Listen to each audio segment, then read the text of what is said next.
Bismillahirrahmanirrahim. Assalamualaikum warahmatullahi wabarakatuh. Kali ini kita akan masuk ke materi pertama, yaitu akan membahas tentang sejarah fotografi antara seniman dan ilmuwan. Baik, kita lanjut ke slide berikutnya.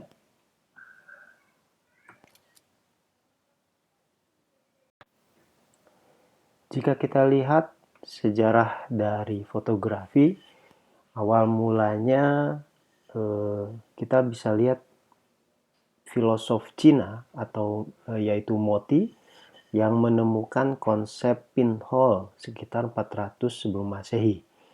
Waktu itu ruangan yang dibuat kedap cahaya dari luar, kemudian diberi lubang di salah satu dindingnya, dan lubang itu ketika terkena cahaya maka akan memantulkan gambaran dari luar ruangan ke dalam ruangan dengan bentuk yang terbalik.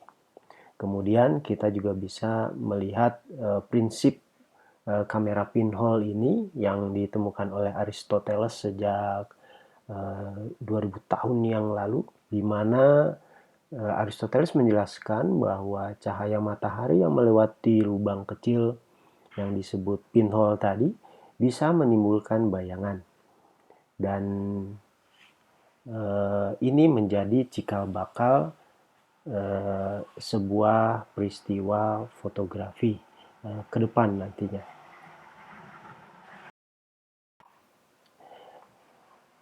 Pada tahun 1040, ilmuwan Arab Kairo Al-Hazan atau dikenal dengan Ibnu Al-Haytham Al-Hazan ini mempelajari gambar terbalik yang dibentuk oleh lubang kecil dan menunjukkan propagasi cahaya bujur sangkar. Kemudian ilmuwan fisika dan matematika Belanda Reinerus Gematricius juga membuat sketsa proses fotografi dari sebuah peristiwa gerhana matahari. Dan ini ada sketsanya di tahun 1544.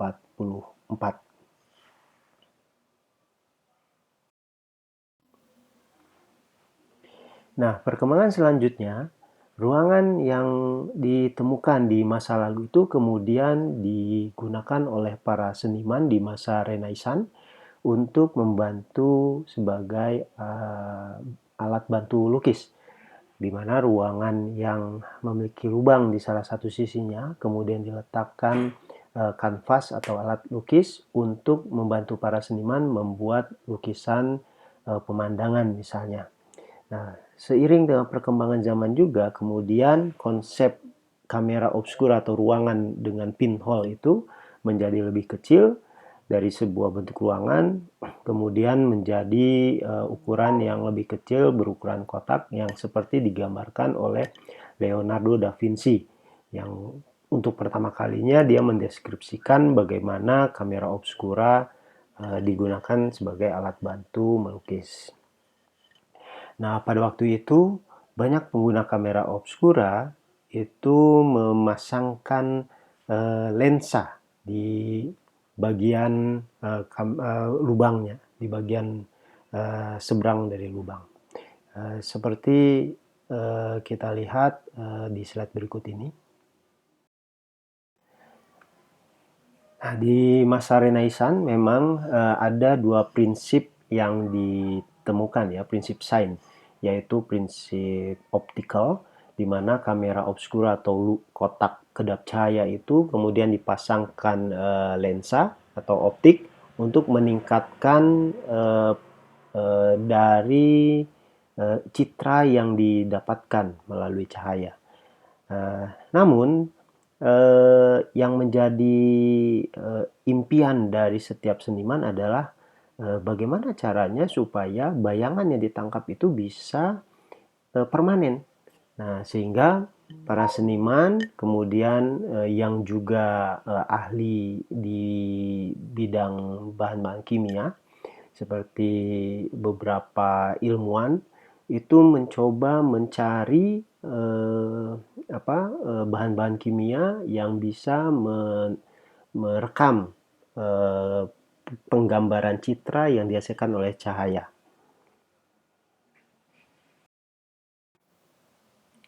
Nah, ini beberapa jenis kamera obscura yang kemudian ditemukan, mulai dari ukuran yang besar ya untuk melihat peristiwa gerhana matahari, sehingga akhirnya menjadi lebih mengecil untuk membantu para seniman dalam membuat lukisan.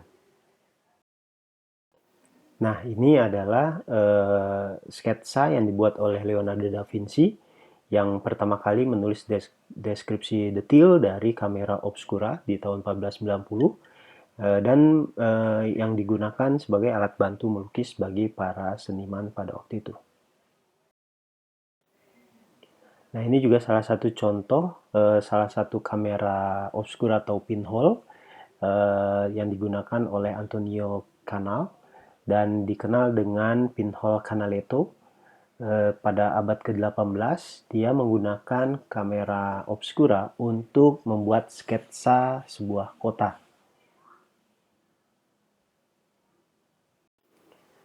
Baik, seperti yang tadi disampaikan bahwa para seniman ketika terbiasa menggunakan kamera obscura kemudian memiliki keinginan untuk bisa membuat cahaya yang masuk, yang membuat citra di dalam kamera obscura itu bisa gambarnya bisa menjadi permanen. Nah, oleh sebab itu kemudian banyak para ilmuwan yang juga tertarik dengan kamera obscura melakukan berbagai macam riset bahan kimia seperti yang dilakukan oleh seorang ilmuwan Italia bernama Angelo Sala. Dia pernah mencoba melakukan percobaan mencampur beberapa cairan kimia serta bantuan sinar matahari yang mampu menahan gambar untuk beberapa saat. Namun pada waktu itu eksperimen bubuk silver salt ini tidak membuahkan hasil yang cukup signifikan ya. Jadi gambar tidak bisa permanen, tapi sebagai cikal bakal penemuan merekam gambar ini sudah bisa dilakukan, merekam cahaya yang dihasilkan dari matahari. Nah, selanjutnya beberapa percobaan lain kemudian dilakukan. Salah satunya di tahun 1725, Johann Heinrich Schultz, seorang profesor ilmu kedokteran dari Universitas Altdorf di Jerman, ini membuat gambar pertama yang juga tidak bisa bertahan lama. Nah, percobaan yang dilakukan oleh Schultz ini yaitu dengan meletakkan sebuah botol berisi campuran garam asam perak pada cahaya matahari. Nah, ketika dia memeriksanya beberapa menit kemudian, dia menemukan bahwa sisi cairan yang terkena sinar matahari langsung ini berubah warnanya menjadi lembayung tua. Sedangkan sisi cairan yang tidak terkena sinar tetap berwarna keputihan. Nah, ketika dia guncangkan botol, warna lembayungnya itu menghilang. Nah, lalu dia lakukan lagi percobaan yang sama terhadap cairan tersebut, tapi dia letakkannya ke dalam oven untuk memastikan bahwa perubahan warna dari cairan ini bukan karena panas matahari, tapi karena cahaya sinar matahari. Nah, atas temuannya ini, kemudian Schultz mempublikasikan temuannya dan dia menjelaskan bagaimana teknik yang dia lakukan untuk melakukan percobaan dengan bubuk asam garam perak tersebut. Jadi dia katanya dia melakukan beberapa percobaan dengan menggunakan cairan tersebut dan juga menggunakan kaca serta lilin. Ini semuanya dijelaskan oleh dia dalam publikasinya. Bisa Anda baca di sini. Kemudian ada juga percobaan yang dilakukan oleh Thomas Wedgwood, yaitu anak bungsu dari Josiah Wedgwood, seorang pengusaha pabrik keramik Inggris terkenal pada waktu itu. Dia membuat eksperimen yang sama di awal abad ke-19 dengan meletakkan selembar daun dan sayap serangga pada kertas atau kulit putih yang peka cahaya, lalu menyinarinya dengan cahaya matahari. Hasil yang didapatkan adalah sebuah siluet dari daun, dan meskipun demikian temuan ini juga tidak bisa menghasilkan gambar yang permanen karena ketika gambar tersebut masih berada di dalam ruangan yang terang, lama-kelamaan berubah menjadi warna hitam. Nah, foto daun yang diambil oleh Thomas Wedgwood itu bisa kita lihat di museum. Jadi dengan demikian sebenarnya bahwa di Inggris lah yang pertama kali membuat sebuah foto eh, yang fotografi ya, hasil fotografi, bukan di Prancis. Nah, nah eh, seorang bernama Nicephore Niepce inilah yang digadang-gadang sebagai penemu atau pembuat fotografi yang pertama. Tapi kalau kita lihat tadi kan Thomas Wedgwood dari Inggris, dia sudah bisa menciptakan gambar daun walaupun tidak bisa permanen. Nah, sedangkan Joseph Nicephore Niepce ini dia seorang eh, seorang pengajar dan berkarir militer juga, dari keluarga kelas menengah yang cukup cukup kaya waktu itu karena dia punya punya perusahaan ya, punya perusahaan. Dan ketika dia kembali ke kota kelahirannya di tahun 1801, Joseph Nicephore Niepce kemudian meneruskan usaha keluarganya dalam mengurus tanah, yaitu di kampungnya yang bernama Legra. Niepce sangat tertarik dengan litografi, jadi dia sendiri tidak bisa menggambar, maka untuk membuat plat dari percetakan dibantu oleh anaknya yang memang seniman. Namun ketika anaknya direkrut menjadi tentara dan dikirim bertempur ke Waterloo di tahun 1814, kemudian Niepce mencari cara lain untuk membuat gambar bagi plat di percetakannya. Lalu Niepce memutuskan untuk memikirkan metode mengcopy gambar pada batu litografi secara otomatis. Karena dia juga tertarik dengan kamera obscura, kemudian dia gunakan beberapa cairan, karena dia juga adalah seorang ahli kimia ya. Dia coba menemukan sebuah bahan kimia yang dia sebut dengan aspal dari Judea, dan yang akan mengeras jika dia terkena cahaya.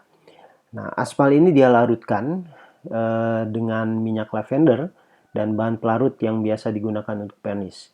Kemudian mencampurnya dengan lapisan cairan timah putih dan timah hitam yang dia sebut sebagai pewter, dan pada permukaan lapisan itu dia letakkan sebuah gambar yang telah diminyaki untuk membuatnya menjadi transparan. Kemudian plat itu disinari dengan gambarnya juga dan pada cahaya sinar matahari, dan sinar matahari membuat keras dari aspal, tapi pada bagian yang tidak terkena cahaya karena ketutup oleh gambar, lapisannya tetap lembek dan dapat larut.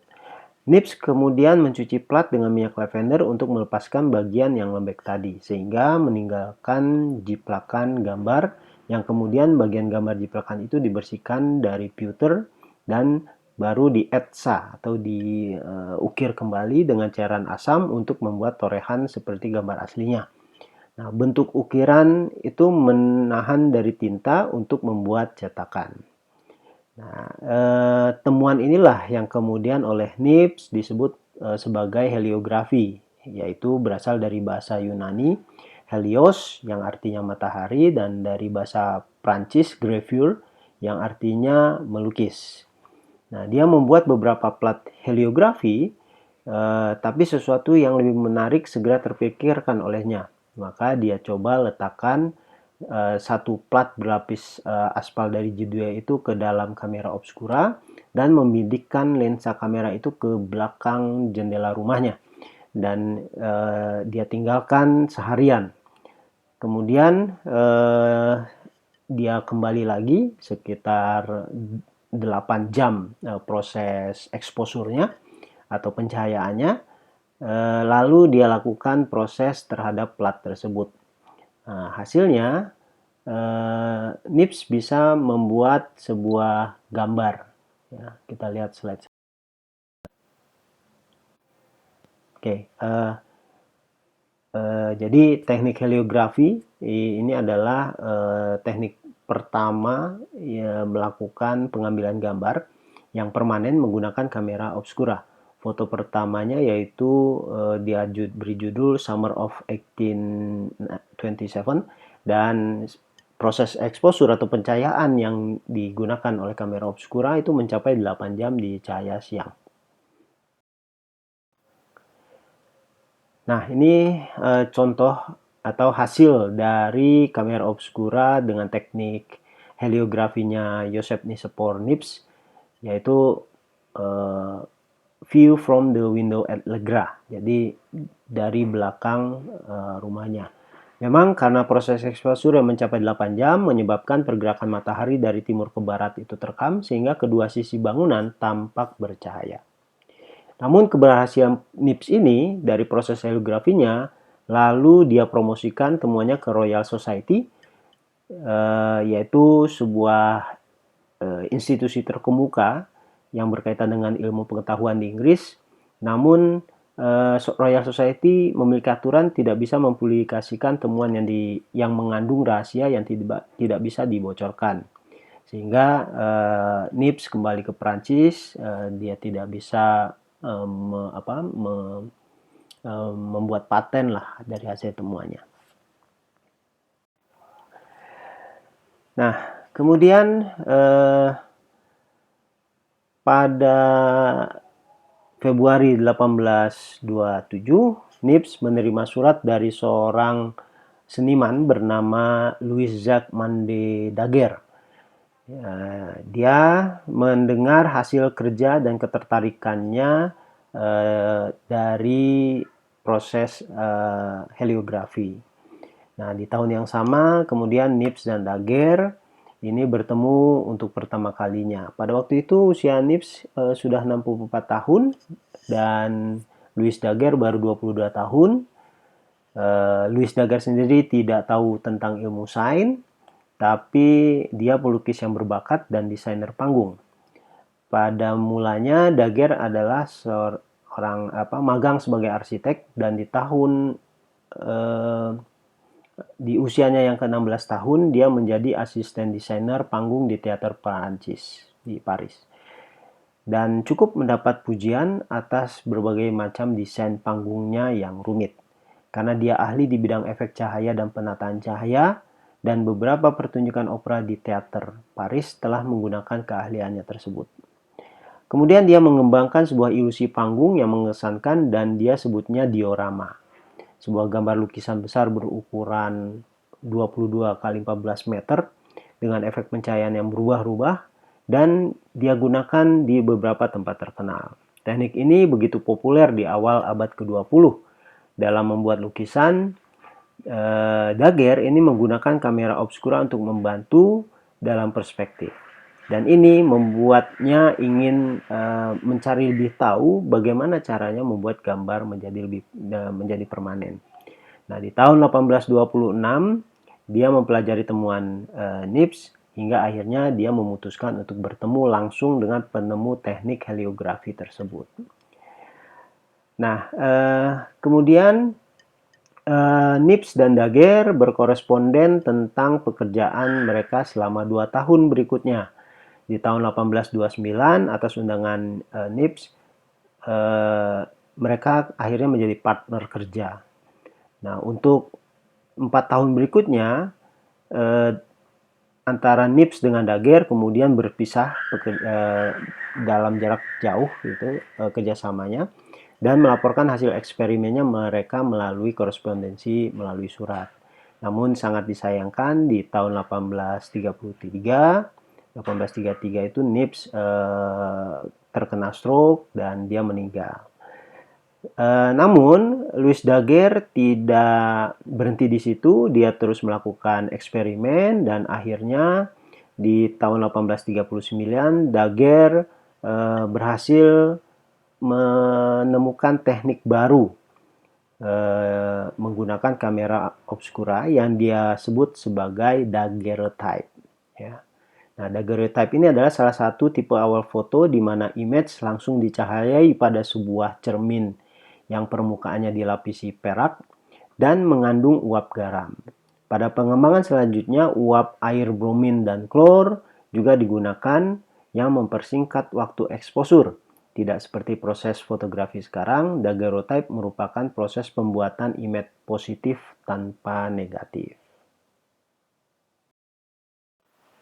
Oke, ini adalah contoh teknik daguerreotype yang bisa mengambil gambar atau mengambil exposure time sudah semakin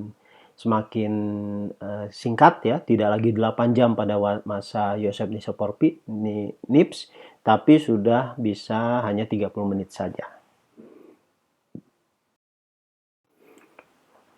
Nah, ini salah satu hasil daguerreotype Boulevard du Temple di tahun 1838 atau awal tahun 1839 yang merupakan foto dengan objek orang yang pertama. Kalau kita perhatikan di situ ada orang yang sedang mengangkat kakinya. Nah, kemungkinan itu adalah orang yang sedang melakukan atau sedang menyemir sepatunya. Karena di Eropa menyemir sepatu biasanya dilakukannya dengan berdiri. Nah, karena dia berdiri agak lama sehingga proses pengambilan gambar yang juga cukup lama bisa mengabadikan peristiwa ini. Baik, selanjutnya ada teknik yang lebih maju lagi ya, tapi bukan di Prancis tapi di Inggris. Seorang ilmuwan bernama William Henry Fox Talbot itu kemudian menemukan proses calotype ya, di mana William Henry Fox Talbot ini memperkenalkan sistem negatif positif sekaligus menjawab kekurangan teknik Daguerre akan penggandaan. Talbot, seorang ilmuwan muda terpelajar, menggunakan kamera obscura untuk membantunya dalam membuat sketsa. Kemudian percobaan pertamanya adalah membuat siluet, di mana dihasilkan dengan meletakkan sebuah objek pada kertas pekat cahaya dan menyinarinya dengan sinar matahari. Ini teknik yang digunakan oleh Wedgwood sebelumnya. Ya. Kertas pekat cahaya ia buat dari kertas tulis yang dicelupkan dalam larutan garam dan air. Kemudian dikeringkan dan kemudian lembarannya disapu dengan larutan nitrat perak.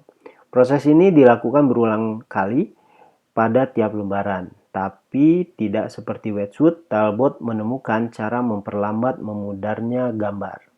Pada eksperimennya, Talbot mengamati bahwa kepekaan hampir memudar pada bagian kertas yang berlebihan garam. Dia menerapkan temuan ini dengan mencelupkan lembaran yang dicahayai ke dalam larutan garam konsentrat. Nah, dengan segera Talbot memastikan bahwa penetapan permanen yang telah ditemukan Daguerre yaitu sodium sulfat bersama temannya dan pengikutnya Sir John Herschel. Jadi sodium sulfat lah yang bisa membuat gambar permanen. Kemudian kamera obscura yang berukuran besar selalu gagal mengambil gambar. Meskipun demikian, Talbot kemudian melakukan berbagai macam percobaan dan dia juga menemukan bahwa kuncinya adalah untuk mempercepat waktu pengambilan gambar dengan cara memperkecil ukuran kamera obscura hingga dia bisa menciptakan sebuah kamera obscura ukuran kecil hanya segenggaman tangan, lalu dia pasangkan lensa mikroskop di depannya untuk lebih banyak mengumpulkan cahaya pada area yang lebih kecil sehingga waktu exposure juga bisa dipotong lebih singkat. Nah, dengan kamera obscura yang dia sebut mouse trap ya atau perangkat tikus, Talbot selangkah lebih maju dalam pembuatan gambar. Dia membuat kertas positif untuk mencetaknya dan siluet berbentuk gambar negatif, misalnya gambar warna putih, misalnya sebut aja gambar daun, dibuat dari area gelap, diletakkan pada permukaan lembar kertas peka cahaya yang kedua. Kemudian kedua kertas itu ditekan bersamaan pada sebuah kaca dan menyinarinya dengan cahaya matahari, seperti prosedur yang dilakukan pada pembuatan kontak print zaman film analog waktu itu. Nah, cahaya melalui gambar putih pada bagian negatif dan dengan cara demikian menghasilkan gambar berwarna gelap pada lapisan kedua. Sementara itu, bagian gelap dari negatif menahan cahaya sehingga bagian yang berhubungan dengan lembar kedua sisanya putih. Hasil gambar positif mirip orisinal daun gelap dengan background putih. Hal ini menjadi dasar dari sistem positif negatif dari fotografi modern. Ada hasil yang dibuat oleh Talbot di dalam bukunya Pencil of Nature. Buku tersebut merupakan karya dari Henry Fox Talbot yang membuat menampilkan foto-foto, ya, menampilkan karya foto di dalam buku itu, ya.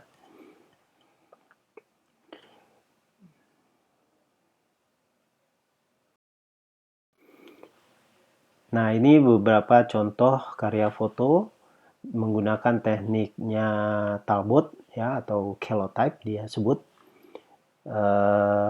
Ini contoh foto seorang pelatih atau coach yang diambil dengan kameranya Talbot, ya, di Lecoq Abbey.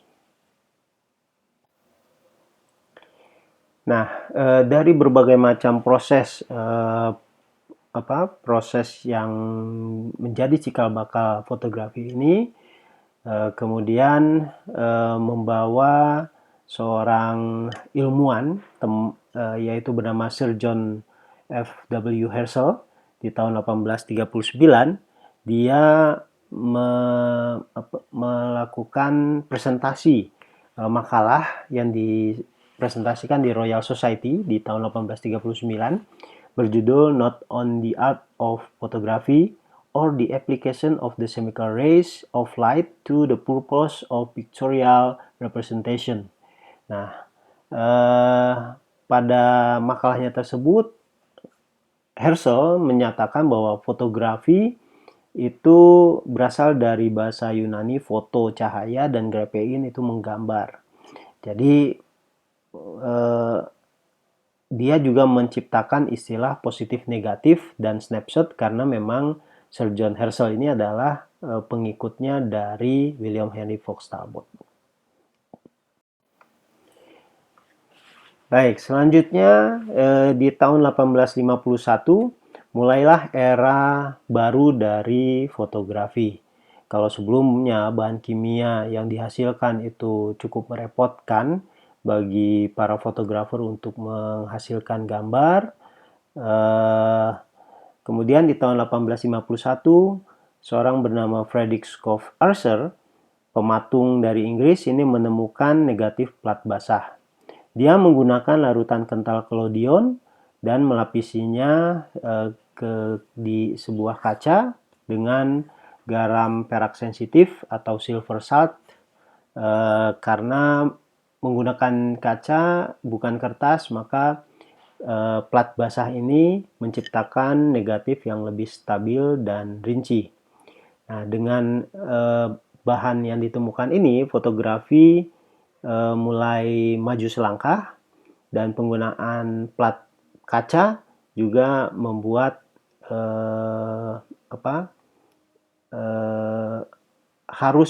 plat kaca ini harus segera dilakukan proses sebelum emulsinya menjadi kering, sehingga fotografer harus membawa ruang gelap atau kamar gelap untuk proses lebih lanjutnya sekaligus pada saat melakukan pemotretan.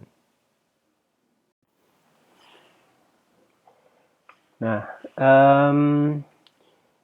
ketika plat collodion basah dikembangkan dalam asam pyrogalol, dikenalkan tahun 1851, waktu eksposur bisa dipersingkat hingga 5 detik. Dengan penemuan ini, maka pengambilan gambar yang sebelumnya tidak mungkin dilakukan, bisa dilakukan. Misalnya mengambil gambar manusia. Tahun 1846, ahli kimia Prancis Louis Mernat menemukan bahwa nitrat selulosa dapat menghilang dalam campuran ether dan alkohol untuk menghasilkan cairan sangat kental yang saat dikeringkan menjadi keras, tidak berwarna, serta transparan. Dia menyebut zat kimia ini dengan nama collodion.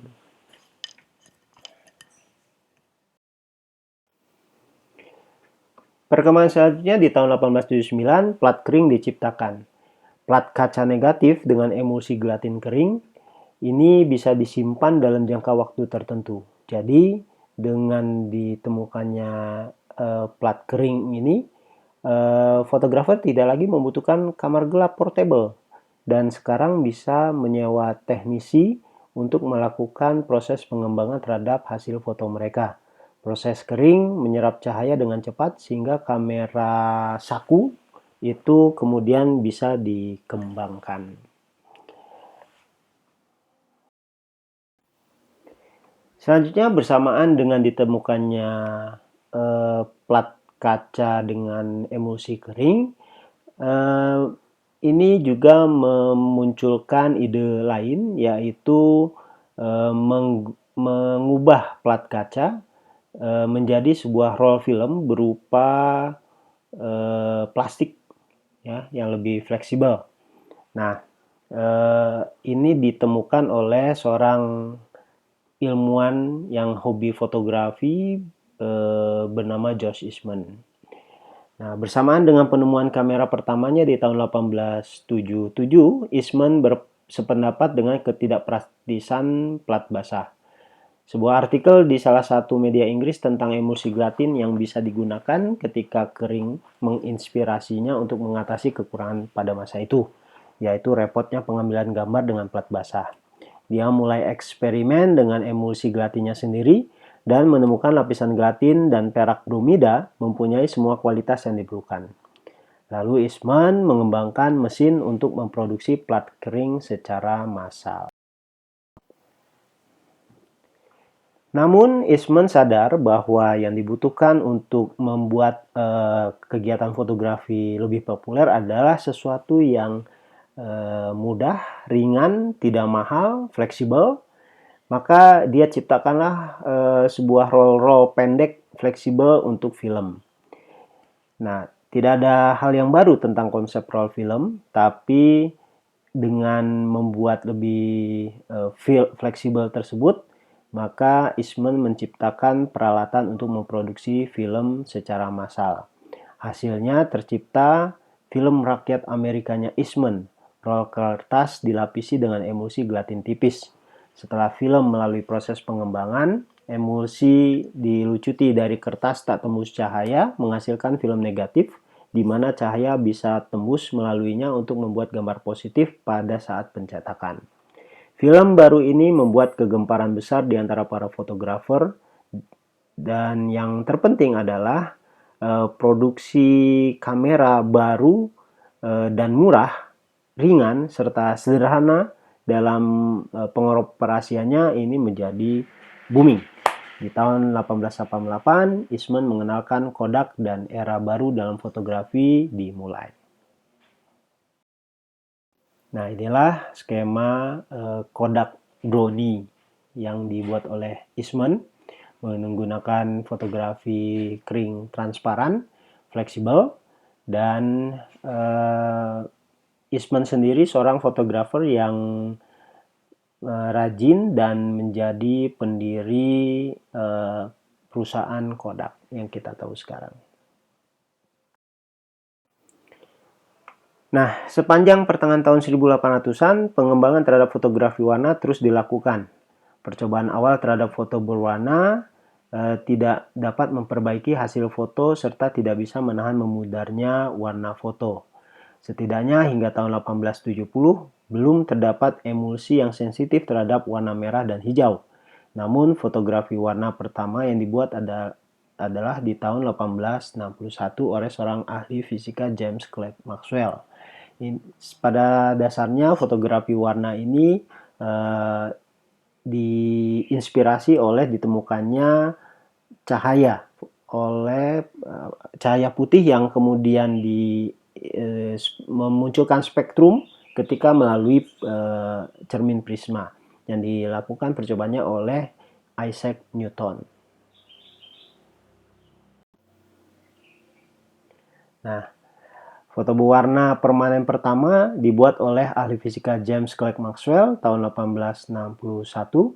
Salah satu metode awal dari pembuatan foto warna adalah menggunakan 3 buah kamera yang dipasangkan filter warna berbeda pada lensa tiap-tiap kamera. Teknik ini menghasilkan foto yang sama dengan warna yang berbeda dan fotografer bisa menggabungkannya dalam proses kamar gelap sehingga menghasilkan satu foto warna. Sedangkan seorang fotografer Rusia, Sergei Mikhailovich Prokudin-Gorsky, menggunakan 3 plat warna yang diambil secara berturut-turut.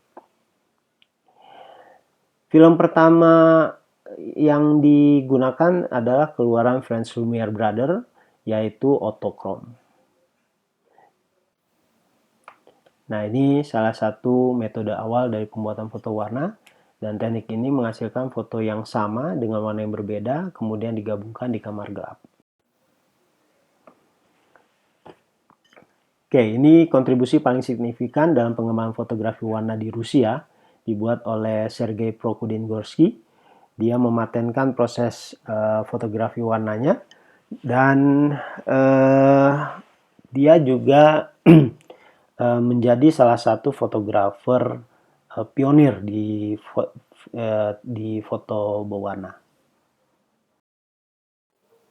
Nah, pada awal tahun 1940-an, film-film berwarna yang sudah bisa dibeli secara komersil, yaitu Kodachrome, ya.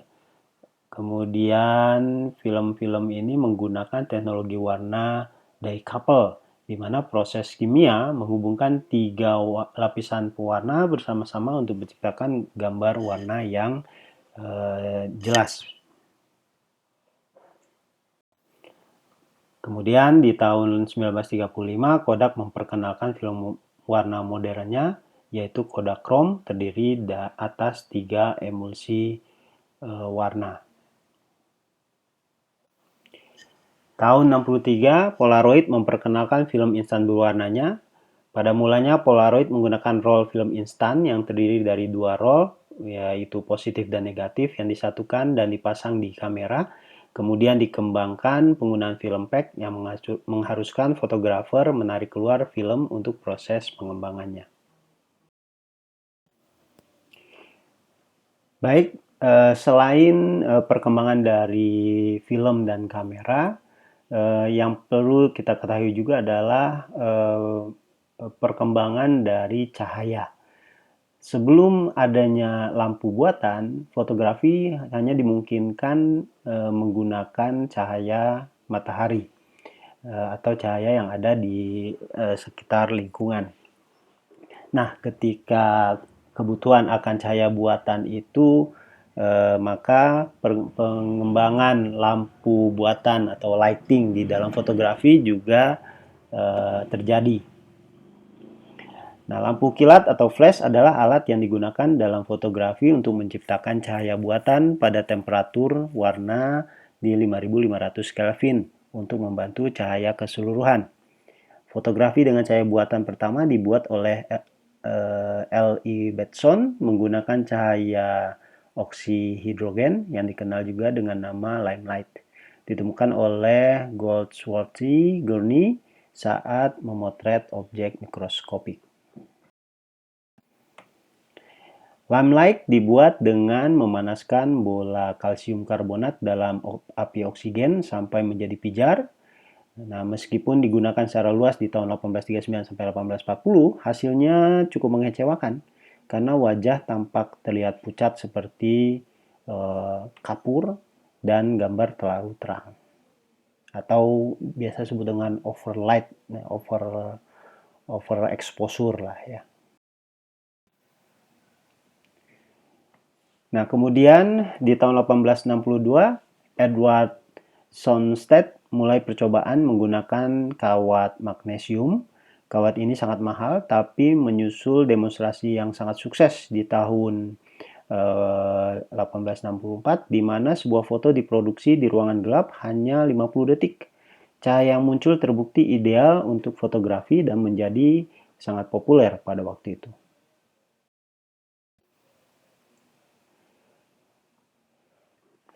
Kemudian dengan magnesium, pembakaran sering tidak lengkap dan tidak bisa diprediksi.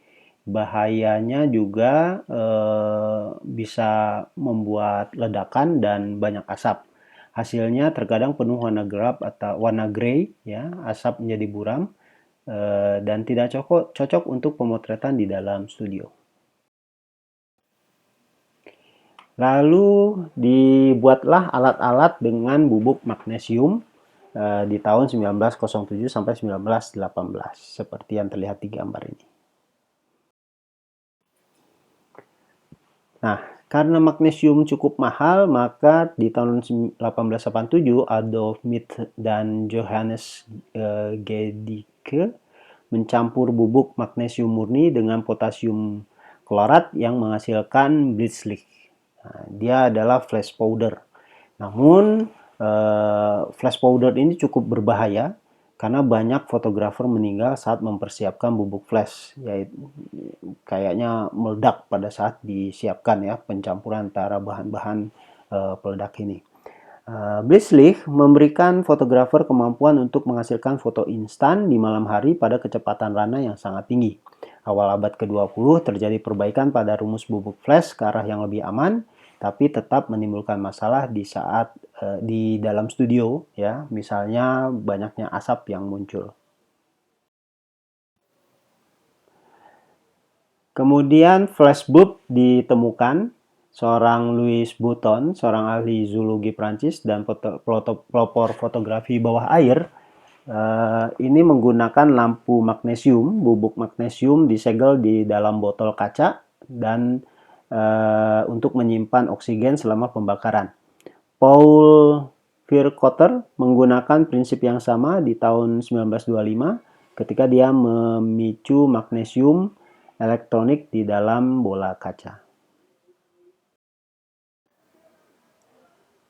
Nah,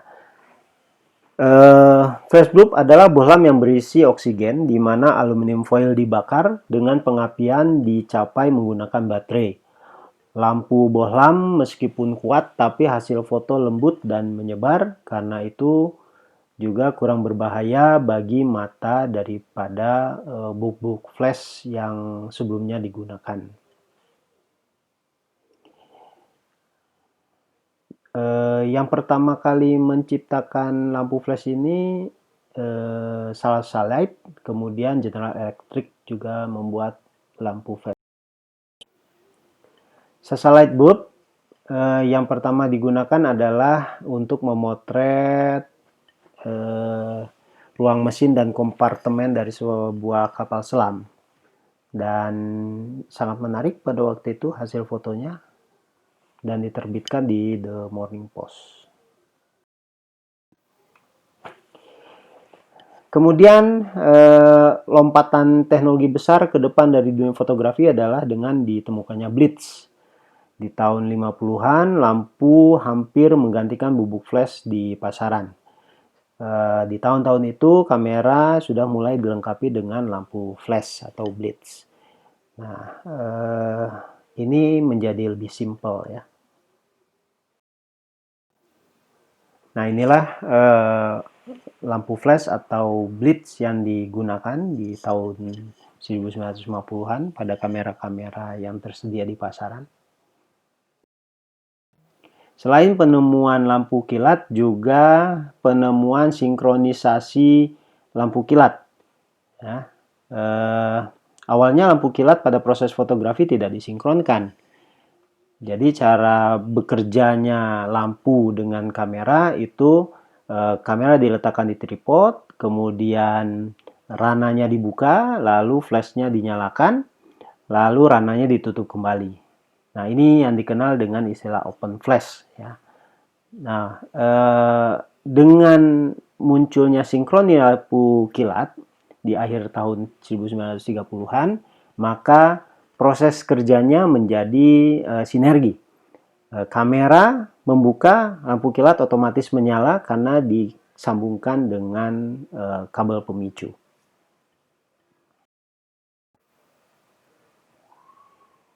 Beberapa kamera pertama yang diproduksi massal dengan fasilitas sinkronisasi lampu kilat, contohnya Canon Exacta, Falcon Press Flash, Agfa Shure Flash, dan kamera Kodak 620 Flash Brownie yang dirilis tahun 39 dan tahun 40.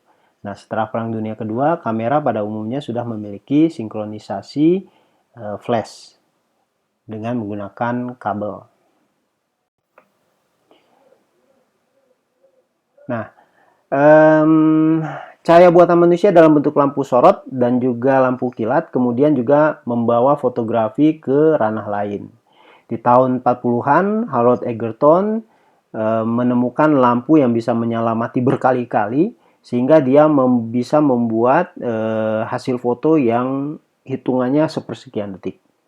Nah, lampu ini disebut dengan strobo yang berguna untuk menciptakan foto dengan gerakan yang sangat cepat.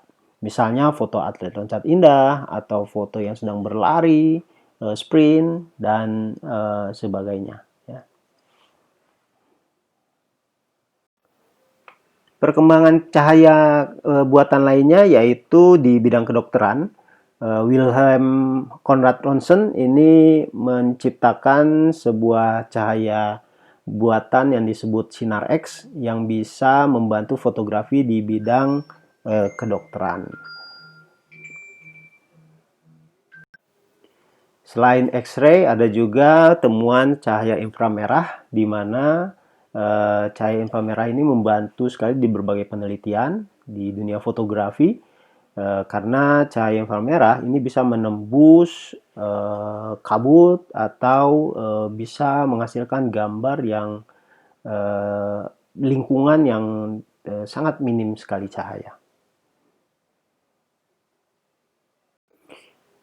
Nah, ini sekarang banyak saya komunitas yang ingin merasakan kembali bagaimana kamera obscura masa lalu atau yang dikenal dengan kamera pinhole.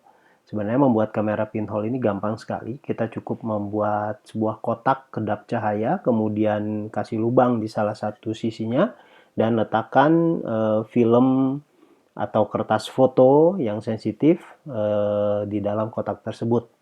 Lalu kita bisa lakukan pengambilan gambar atau istilahnya exposure dengan waktu tertentu dengan cara membuka tutup lubang lalu tutup kembali dan hasilnya bisa menghasilkan gambar-gambar yang cukup unik.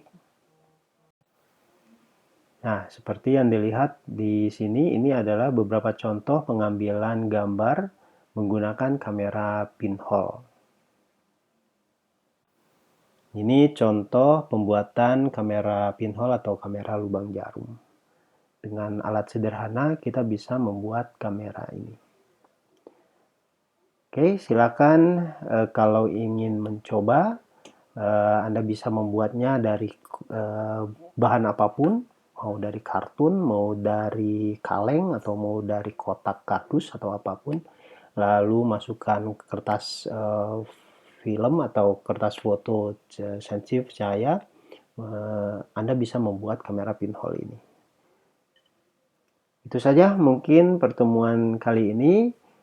Silakan Anda masuk ke dalam forum jika ada yang ingin ditanyakan atau ingin didiskusikan, atau Anda juga bisa membahas sebuah topik yang mungkin ada di sana. Saya cukupkan sekian. Terima kasih atas perhatiannya. Assalamualaikum warahmatullahi wabarakatuh.